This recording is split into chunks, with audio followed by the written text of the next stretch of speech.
Hola, salut à tous. Le chapitre 814 de Kingdom est là. Apparemment, il est sorti dimanche. J'ai même pas vu parce que j'ai pas été sur le site aussi, mais apparemment, il est sorti dimanche. Parce qu'en général, les chapitres des Halles entre le mardi et le vendredi, quoi. La semaine d'an, le week-end, je me suis pas dit que oui, je vais regarder le site voir s'il y a un chapitre. Apparemment, ouais. Il est sorti dimanche et c'est hier soir que j'ai remarqué qu'il y avait un chapitre en fait. Donc, c'est hier soir que j'ai remarqué qu'il y avait un chapitre. Donc, allons-y. Première page, on nous montre la princesse de Anne et le petit chapitre c'est le messager de Tin. Maintenant, le chapitre. En gros, on montre les armées qui cavalent. Premier général de Anne, la Kakan, il fait en avant.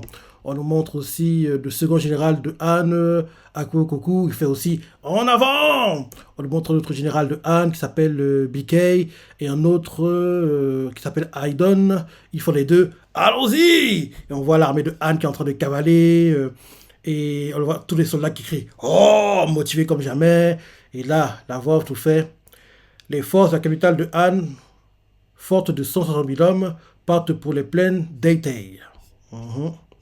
Et là, on voit en gros, depuis le palais, quoi, la princesse, le roi et tous les gars qui restent en gros au palais, qui sont en gros sur une sorte de balcon, quoi. Et en gros, ils voient à distance l'armée qui part, et on voit une servante de la princesse qui fait je vous souhaite bonne chance. Elle dit ça comme ça. La princesse a des regards inquiets. Et derrière, on montre ce qui se passe, en gros, au palais, quoi. Et là, quelqu'un fait des noms, quoi, des ministres, un fait les châteaux de Gachi et de.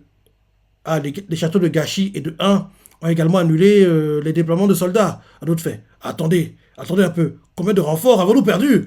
Et un gars fait environ 20 000 au total. Un autre fait quoi? Il est vrai que toute la zone autour de Nayu est devenue réticente à envoyer des troupes. Pourrait-il vraiment faire défection? Un autre fait pas question. Et là, en gros, ce qu'on nous montre en fait, c'est un flashback entre guillemets de la suite de ce qu'on a eu en clip, de la suite de ce qu'on a eu en clip au dernier chapitre, parce que là, première page, au moment de la Kraken et compagnie qui en gros ont quitté la capitale quoi et commencent à cavaler et en gros là ce qu'on nous montre c'est que c'est passé avant qu'ils le quittent quoi, donc c'est un flashback de la suite de ce qu'on a eu en cliff au dernier chapitre. Dans la Kraken pendant la réunion il fait ne paniquez pas, même si nous avons perdu 20 000 hommes, nous sommes sûrs d'en avoir 30 000, c'est suffisant. Les données milices font Général Kraken. Derrière, Ako Koku fait même si le nombre est égal, nous gagnerons. Et là, un ministre no-name fait Chancelier Shoshi, ça ira, même si nous avons laissé des contingents pour défendre la ville, il ne sert à rien d'envoyer la force principale de l'armée de la Kraken. Chancelier. Et là, le chancelier, après avoir réfléchi, il fait près de 200 000 soldats sont déjà prêts à partir. Si nous les arrêtons aux portes de l'ennemi et que nous nous retranchons dans les châteaux, le prestige militaire de Han diminuera considérablement dans le reste de la Chine et le moral de tout l'État s'effondrera. Et il vaut mieux aller au devant du combat, inspirer le peuple et porter un coup à l'armée de Qin pour l'empêcher de s'approprier de Shintei. Par ailleurs, je suis d'accord avec le général Akpo Koku.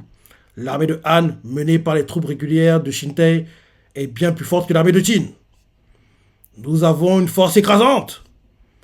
Votre Majesté, regarde le roi. Euh, et là derrière, le roi fait Général Akuakan, Général Kokoku, allez au combat, remportez la victoire dans les plaines d'Éteil et revenez triomphalement avec la tête du général Mito. Et là, les deux font compris. Et là, les ministres de nez commencent à crier, à crier, à crier, brandir les mains, quoi. Là, maintenant, retour au présent, la princesse qui regarde l'armée en train de partir, elle se dit dans sa tête que la fortune vous favorise dans la bataille générale Akuakan. Et là, derrière, euh, on nous montre la princesse qui se rappelle tôt. Quand en gros, quand To était venu, rappelle-toi, pour faire mission d'espionnage, quoi, avec Shin et compagnie, rappelle-toi. Donc, en gros, une fois que To a vu la princesse, il est fait. Je vous la confie, princesse Akuakan. Elle est la seule à être désemparée. Une telle personne doit être protégée. En gros, la princesse se rappelle ça, et elle a dans quoi c'est dans sa tête. Général To. Et là, ensuite, le temps s'écoule. On nous montre, genre, il y a des cavaliers, quoi, qui arrivent, quoi.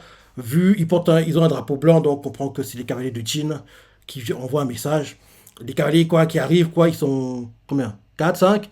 Ouais, 4 à 5 cavaliers, quoi. Et le gars en tête brandit un drapeau blanc. Parce qu'en général, quand il y a des guerres, quoi, les messagers ont tout un drapeau blanc pour, en gros, on ne leur tire pas dessus parce qu'on pense que oui, attaque ennemi, quoi. Donc, en gros, c'est l'idée. Donc, en gros, là, le gars, les cavaliers, quoi, l'un d'eux avec le drapeau blanc, et cavale, quoi. La princesse sur les remparts, quoi, elle les voit. Et là, les cavaliers, quoi, s'arrêtent devant l'entrée et ils font ouvrez la porte! C'est un émissaire de Nayo! Ouvrez la porte! Et ils font quoi? Et là, l'émissaire de Nayo, quoi, bim, il va, il, en gros, il va en gros au palais, quoi. Il y a deux d'entre eux, mettent le genou à terre et. Ah, ok, c'est des gars importants de Nayo. Ok, ok, ok, ok. Ok. C'est un gars de Nayo. C'est un gars de Nayo qui apparemment, en gros, a vu l'évolution de la ville, quoi. Donc, il va expliquer à la capitale ce qui s'est passé. Et je pense en gros que le but de les envoyer, c'est pour en gros créer la panique, l'incertitude, quoi, parce qu'ils vont comprendre que oui, Nayo a été pacifié, Nayo, les gars là-bas ont la belle vie, enfin la belle vie. La vie est plutôt bien, quoi, elle est juste, entre guillemets, parce que, en gros, les règles qui s'appliquent à Chin s'appliquent à Han aussi. Donc, en gros, tout le monde est à la même enseigne, entre guillemets. Donc, je me dis que il va essayer d'expliquer, en gros, ce qu'on a vu récemment à Nayo, quoi. Et ça, c'est vrai que c'est pour créer la panique et faire qu'il y en ait certains des ministres qui doutent, quoi, se disent que peut-être vaudrait mieux qu'on se rende, hein, parce que, apparemment, la vie n'a pas tant changé que ça. Et en gros, là, on va éviter les visions de sang, quoi. Je veux pas perdre mon enfance. En gros, c'est pour créer la panique, quoi. Donc, j'ai hâte de voir ce qui va se passer. Donc, le gars, deux gars, quoi, de Nayo, genou à terre, baisse sa tête. Là, le chancelier fait. Et un honnête ministre fait. Seigneur Josei. N'est-ce pas le Seigneur Josei de Nayo? Et la princesse se dit dans sa tête. C'est vraiment le Seigneur Josei. Dieu merci, il est sain et sauf. Mais pourquoi le Seigneur Josei est-il en train. Est ici en tant qu'envoyé de Nayo? Elle ne comprend pas. Et là, derrière, en gros, tout le monde, les ministres ils commencent à parler, quoi. Lui, le Seigneur n'a pas encore parlé, hein. José n'a pas encore parlé. Ils font tous, chacun à leur tour, l'un d'eux fait. Vous êtes en sécurité, Seigneur José. Comment vont les choses à Nayo? Un autre fait. Vous vous souvenez de moi, Seigneur José? Je suis Kojin. Mes parents vont bien? Un autre fait. Attendez une minute, pourquoi Seigneur José est-il un messager? Sorti en otage? Un autre fait. C'est satané brut de Chin. José ne dit rien. Et là, le chancelier lui fait. Alors, qu'est-ce qui vous amène ici? Envoyé de Chin, parlez franchement. Et, euh, et là derrière, José fait. Oui, je suis ici en tant que représentant de Chin. Je suis venu au nom de l'un des six grands généraux de Chin, To. Amitronem choqué fait. Au nom d'un des six grands généraux? Et là, la princesse fait. To. Et là ensuite, José reprend la parole et fait. Avant d'aborder le sujet principal, laissez-moi vous raconter ce qui s'est passé à Nayo après sa reddition sans diffusion de son à l'armée de Qin. Je voudrais parler de la situation actuelle de Nayo. Et les gars ne comprennent pas pourquoi il veut expliquer ça, parce que, en gros, ça n'intéresse pas. Il veut répondre, qu'est-ce que tu veux? Donc, ils ne comprennent pas au départ. Et là, en gros, on nous montre le plafond. C'est un moyen de transition pour faire comprendre qu'il a expliqué ce qui s'est passé, quoi. Derrière, on voit les têtes en état de choc. Ils ne comprennent pas. La princesse fait. Nayo est devenu une utopie pour le peuple de Han et de Qin. On voit le roi qui a un regard noir, le chancelier aussi, un métronome. Fait, de quoi vous parlez? Après une invasion, prétend qu'il s'agit d'une utopie pour Han est absurde. Un autre fait, laissez pas nous tromper, c'est absurde. Un autre fait, qui croirait de telle absurdité? Vous vous moquez de nous. En gros, ils ne croient pas, ils sont tous énervés. L'un d'eux fait, c'est un Josei, dis toute la vérité. L'autre fait, Nayo, les gens sont-ils en sécurité? Et là, Josei, qui était jusqu'ici à genoux, se lève, parce que oui, il n'est pas là en tant que sujet de Han, il est là en tant qu'émissaire de Qin. Donc, il n'a pas à faire la révérence, à faire les présentations, les signes de politesse, quoi. Parce que là, il représente Qin, pas Han. Donc, là, maintenant qu'en gros, il veut, en gros, montrer qu'il est vraiment de Qin, quoi. Il se lève, et là, il fait plus le gars, les courbettes qu'on doit faire, en gros, quand on voit un supérieur, quoi, qui est de notre état. Donc, il se lève, droit, et il fait. C'est exactement ce qui s'est passé, c'est exactement ce qui s'en a dit. Même si je sais que c'est difficile à croire, aucun abus n'a eu lieu à Nayo. Grâce aux efforts des deux parties, c'est devenu une utopie pacifique où Han et Qin coexistent, et non une domination de Qin. Autrement dit, les parents de Kojin, la famille et de la sœur de Rokei. En gros, il parle au ministre de Name, quoi. Les frères de Tairoku. Tous sont bien sûr en sécurité. Et quand tu as parlé, il fait. Leurs biens n'ont pas été confisqués. Leur rang et leur position sont restés pratiquement les mêmes et tout le monde travaille dur. Le gouverneur de Nayo est un citoyen de Chin, mais le seigneur du château, Ruan, est toujours en vie et à la tête du château portant toujours sa couronne. Ils font ah. Un autre nommé ministre fait pas de confiscation des biens. Un autre ministre nommé fait les rangs officiels restent les mêmes. Et là, la princesse fait Seigneur Josei, est-ce que c'est vrai? Est-ce que c'est vraiment vrai? Et Josei fait tout est vrai. Je suis venu ici en tant que messager pour transmettre ce que. Je suis venu ici en tant que messager pour transmettre ce fait à la cour de Han où j'ai servi autrefois. Il continue à parler en disant je comprends que vous ayez du mal à y croire sans l'avoir vu de vos propres yeux. C'est pourquoi, depuis quelques jours, Nayo a invité des délégations des châteaux environnants pour observer et inspecter. Et la princesse fait hein. Et je sais quand tu en disant vous avez sans doute remarqué que les déploiements de troupes des châteaux entourant Nayo pour la bataille décisive ont soit diminué, soit cessé complètement. C'est parce que chaque château a appris la réalité de Nayo. Et ils font hein. Il continue à parler et fait le gouverneur de Nayo, Gokei, et le seigneur Ruan n'ont pas demandé au château de se rendre à Chin. Cependant, le succès de Nayo peut être attribué au fait que la ville s'est rendue sans effusion de sang et qu'aucun ressentiment ne s'est développé entre les deux parties. Ils leur ont seulement demandé de réduire ou d'arrêter leur déploiement de troupes autant que possible pour l'avenir de chaque château. La princesse fait ce postulat n'est-il pas basé sur l'hypothèse que Han perdra? Et là, il continue en disant princesse, l'armée de Qin est puissante et a sérieusement l'intention de conquérir Han. Même si nous arrêtons l'armée du général To, cette fois-ci, l'armée de Qin continuera d'attaquer. Il est tout simplement impossible de leur résister. Les ministres de Nîmes sont choqués d'entendre ça. Et il continue en disant dans ce cas, Shintei devrait également se rendre en de sang et viser ce que Nayo est devenu aujourd'hui. C'est ce que je recommande. Moi, Josei. Si tel est le cas, sans verser de sang inutile. Vous tous, ainsi que vos familles, pourrez continuer comme avant sans perdre vos biens ou votre statut. De plus. Et là, comme en gros, le chancelier voit que l'opinion commence à douter, quoi. En gros, il continue à parler, il fait de plus. Pour le bien de Han. Et là, le chancelier s'avance, l'empoigne par le col et lui fait silence. Ça choque tout le monde qu'il fasse ça. En gros, il l'attrape par le col, quoi. Et le chancelier fait vous êtes tombé bien bas. Josei, autrefois salué comme un homme sage, servant habilement la cour, a été complètement manipulé par les plans de Qin et répand maintenant de tels mensonges et calomnies. Josei fait des mensonges. Et le chancelier fait oui, des mensonges.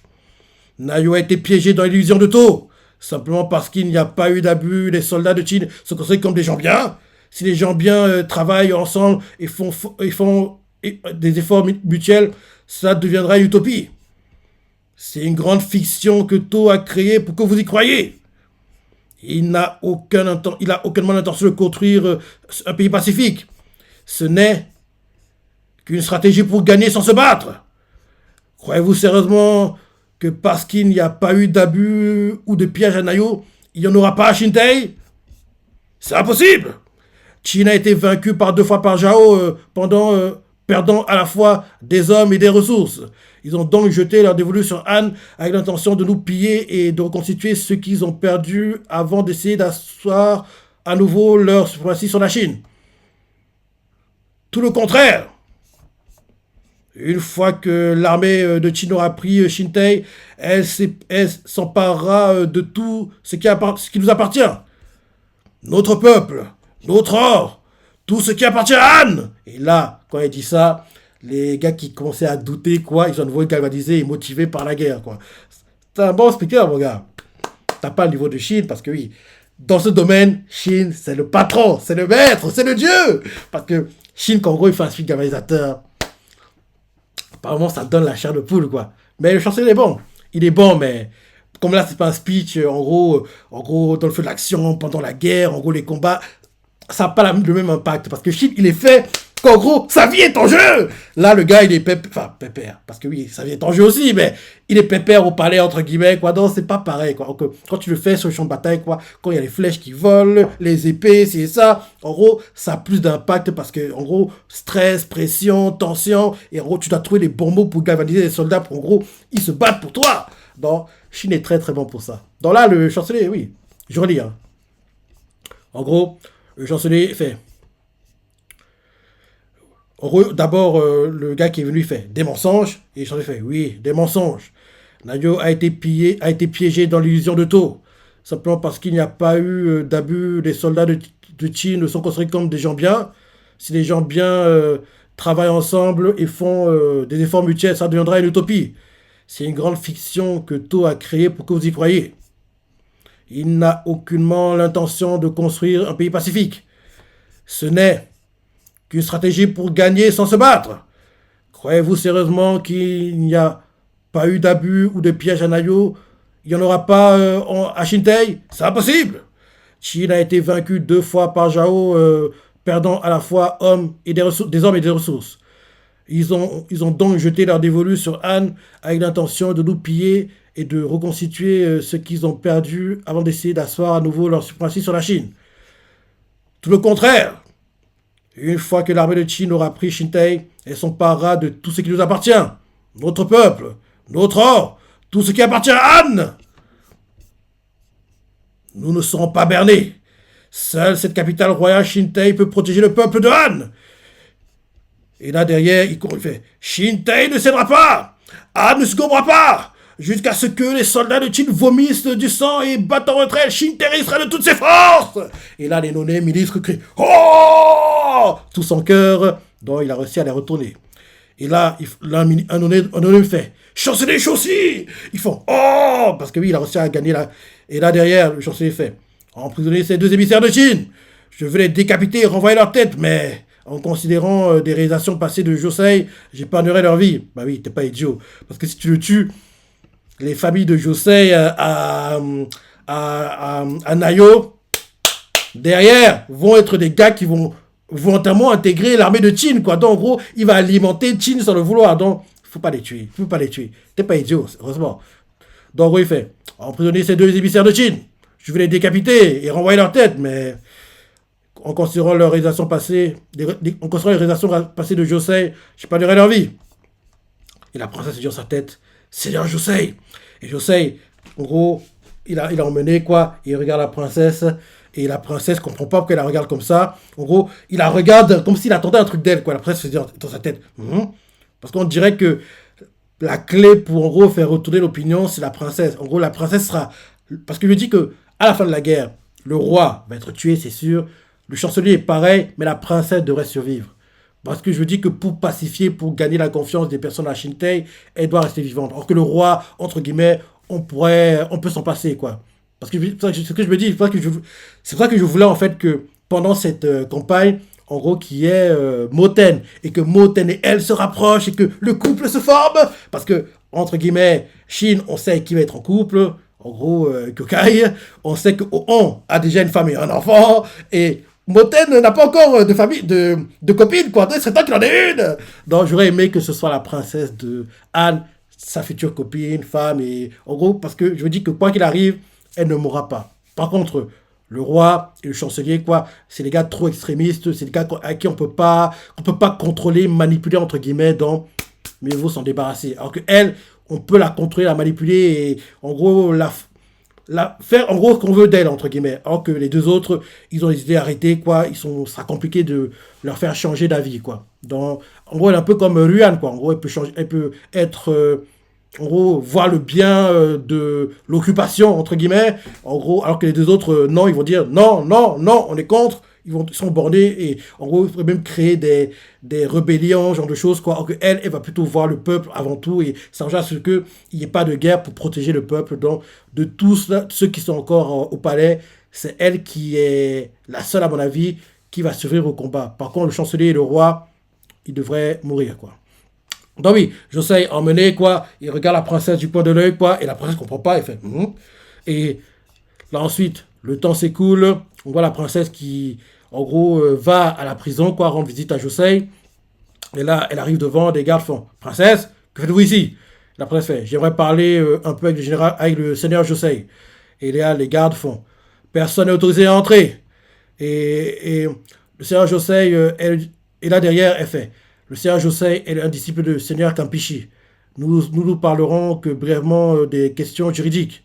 Et le gars fait mais, et comme d'hab à l'époque, parce que dans tous les dramas chinois que je regarde, il y a tout ce genre de scènes. Hein. Genre, en gros, le perso principal, quoi, le garçon est en prison et la perso principale, l'héroïne, quoi, parce qu'en général, c'est plutôt la plupart du temps, c'est les filles qui sont les héroïnes des dramas, quoi. Donc, la fille principale, l'héroïne, quoi, elle va lui rendre visite en prison, si ça. Donc, elle arrive, quoi. Forcément, les gardes, ils font non, on peut pas y aller, si ça. Il y a toute une scène où ils donnent de l'argent, entre guillemets, ils font oui, en gros, on veut que tu pas rester longtemps, ils donnent l'argent aux gardiens, quoi. Les gardiens font ouais, allez, je te donne 10 minutes, hein, et dépêche-toi. Hein. Donc, là, ce qui est fait d'ailleurs, la princesse donne de l'argent au gardien, quoi, et le gardien la laisse passer. Donc, c'est sympa de. Bah, j'aime bien, parce qu'il y a souvent ce genre de scène dans les dramas historiques que j'adore regarder. Même si c'est temps. Ouais, il n'y a pas beaucoup de biens qui sortent. Hein. Il n'y a pas beaucoup de biens qui sortent. Parce que pourquoi je regarde un drama historique, faut que la fin soit heureuse. Parce que il y a un truc qui m'énerve beaucoup, c'est que, genre, tout le drama, le perso principal, le garçon, et le perso principal fille, quoi, il souffre, il souffre, il souffre, il souffre. Et à la fin, l'un des deux se sacrifie pour le bien du monde. Je dis, qu'il connaît pas. C'est un truc qui m'énerve parce que, en gros, voir leur souffrance, quoi. Je suis OK pour voir leur souffrance. Mais il faut qu'à la fin, il y ait une fin heureuse. Parce que souffrir de A à Z et mourir à la fin, je regarde pas les dramas pour souffrir, moi. J'aimerais qu'en gros, à chaque fois, il y ait des fins heureuses. Donc, en gros, avant que je regarde un drama, je m'arrange à savoir s'il y a une fin heureuse ou pas. Parce que s'il y a une fin triste, je me dis, regardez toute la souffrance qui meurt à la fin, je vois pas l'intérêt, quoi. Même si la fin, la mort pourrait être justifiée parce que, vu le scénario, mais non, non, non. Parce que, s'il doit mourir à la fin, il faut que la plupart du drama, ils aient des trucs heureux, quoi. Parce que souffrir de A à Z et mourir, je vois pas l'intérêt. Donc, ça, c'est un truc qui m'énerve souvent parce que, en gros, ils adorent faire les. En gros, le personnage principal meurt à la fin, ou bien ils font une fin ouverte, on sait pas trop, il est vivant ou il est mort. Décidez-vous, il est vivant ou il est mort. Enfin, c'est des trucs qui m'énervent, quoi. Et il y a beaucoup de dramas, malheureusement, comme ça, qui sont sortis récemment. Et donc, j'ai pas eu beaucoup de dramas à regarder ces derniers mois, malheureusement. Parce que oui, la plupart, le personnage principal souffre, souffre, souffre, souffre. À la fin, il meurt. Bien, il souffre, il souffre, il souffre. Et on sait même pas s'il est vivant ou il est mort. Et en gros, j'aime pas que. Il y a aussi un truc que j'aime pas. En gros, c'est des dramas historiques, il y a pas mal d'histoires d'amour, quoi. J'aime pas que le couple se forme au dernier épisode. Et il y a un truc qui m'énerve, c'est la censure. Parce que c'est un couple. Et en gros, en tant que couple, tout ce qu'ils font, c'est se tenir la main, s'enlacer. C'est quoi ça? Bref. C'est pas le moment de se plaindre de ça, mais en gros, voir ces scènes, quoi, ça fait beaucoup penser au travail. Et oui, en plus, il y a même des acteurs, quoi, qui mettent dans leur contrat que, genre, ils n'ont pas, ils ne s'embrassent pas avec l'héroïne, quoi, genre de choses, parce que c'est un truc que je comprends pas. T'es acteur, tu choisis des rôles de romance et tu n'acceptes pas de faire ce que la romance impose. Bref, je m'égare. Donc oui, la princesse, la princesse va rendre visite à José en prison. En gros, elle arrive, l'un des gardes fait, princesse, que faites-vous ici? La princesse fait, j'aimerais parler un peu avec le seigneur José. Le garde lui fait, personne n'a autorisé à entrer. Et derrière, elle fait, le seigneur José est un disciple du seigneur Campichi. Nous ne parlerons que brièvement de questions juridiques. Et le gars fait, mais et là derrière, elle lui donne l'argent, quoi. Elle fait, ce sera terminé vite. Et le gars fait, ah, donc il accepte l'argent. La princesse est escortée, quoi, jusqu'à la cellule. Et là, elle arrive devant la cellule. Et là, José fait, princesse, Dieu merci. Et la princesse fait, sœur José, ça fait un moment. Euh, et là, euh, euh, et là, derrière, on voit les gars qui escortent la princesse, quoi. Ils demandent au gardien qui les a accompagnés de s'éloigner parce qu'ils ne veulent pas qu'il entende la discussion, quoi. Donc, un gars qui a amené la princesse fait, excusez-moi, permettez-moi de lui accorder un peu d'intimité. En gros, le gardien s'éloigne et la princesse fait, que se passe-t-il exactement? Nayo est-elle vraiment? Et là, Joseph fait, Princesse, il y a quelque chose de plus important dont je dois vous parler. De quoi il parle? Il fait, si je suis venu à Shintai, c'est pour vous rencontrer. Elle fait, quoi? Et là, je sais, il fait, je suis venu à Shintai pour transmettre un message de l'un des 6 grands généraux de Qin, To. Hé, j'en étais sûr. Elle va survivre. Dans To compte sur elle, quoi. Et en plus, il a déjà ciblé qu'en gros, il était venu en mission d'espionnage. Hein. Ah là là là là là là. Et là, c'est la fin du chapitre.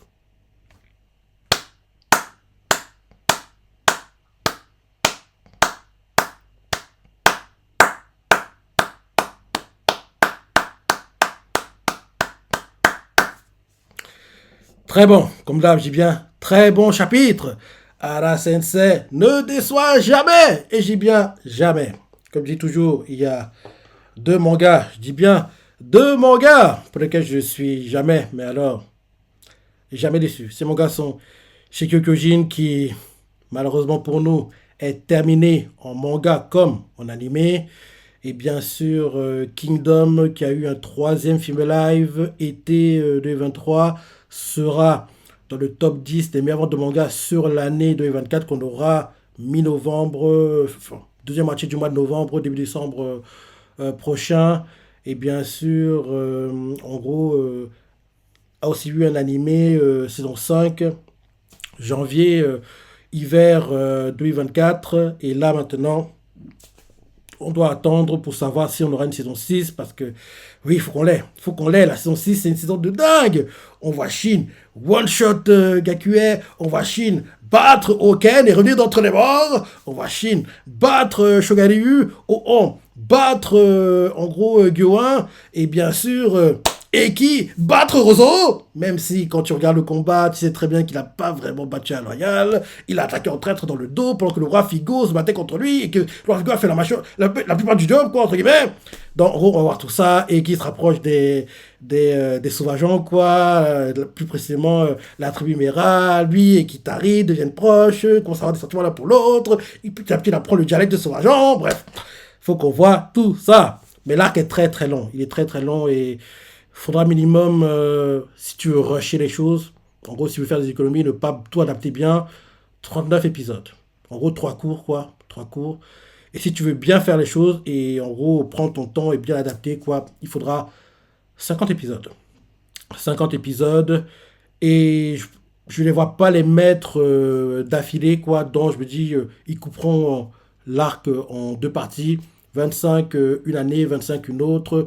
Et en gros, le fait qu'ils fassent ça aussi, ça permettra au manga de continuer à avoir un peu d'avance. Parce qu'on ne se rend pas compte, mais dès que cet arc sera adapté, on sera très très près du manga. On sera très près du manga. On aura 2 saisons de 25-26 épisodes, en gros, entre où l'arc se termine et où on en est actuellement, quoi. Donc ça devrait être ça. Ça- hmm, 2 saisons de 25-26 épisodes et un cours de 12-13 dans ces eaux-là. Donc on sera très près. On sera très près et oui, donc j'espère vraiment que prochainement on aura la news comme quoi la saison serait prochainement. Il faudrait que l'animation soit un peu comme l'animation à la Vinland Saga. Parce que pour moi, l'animation, référence pour, en gros, des animés où il y a beaucoup de guerre, quoi, c'est Vinland Saga. J'ai adoré comment ça a été animé, la saison 1, et même la 2 aussi. Même si des 2 animations, je préfère la 1, quoi. Mais la 2 aussi a été bien animée, donc oui, j'aimerais beaucoup qu'en gros, Kingdom ait ce genre d'animation, ce serait la folie. Ce serait dingue, quoi. Ce serait dingue, parce qu'il n'y a pas de censure. Des parties de corps coupées, oreilles coupées, plus de sang. On voit dans Vinland Saga, et j'aimerais que Kingdom ait la même chose. Donc ce sera vraiment, vraiment bien. Donc, très bon chapitre, très bon chapitre. Ah, Sensei, comme d'hab, il assure. J'ai hâte de lire le prochain chapitre. Et oui, bizarre, il était sorti dimanche apparemment. Donc, j'ai pas vu. J'avais pas vu. Donc, voilà, en gros, ma live réaction pour ce chapitre. Tout à pensé, les parties préférées. Laissez commentaires, like et... Allez, salut!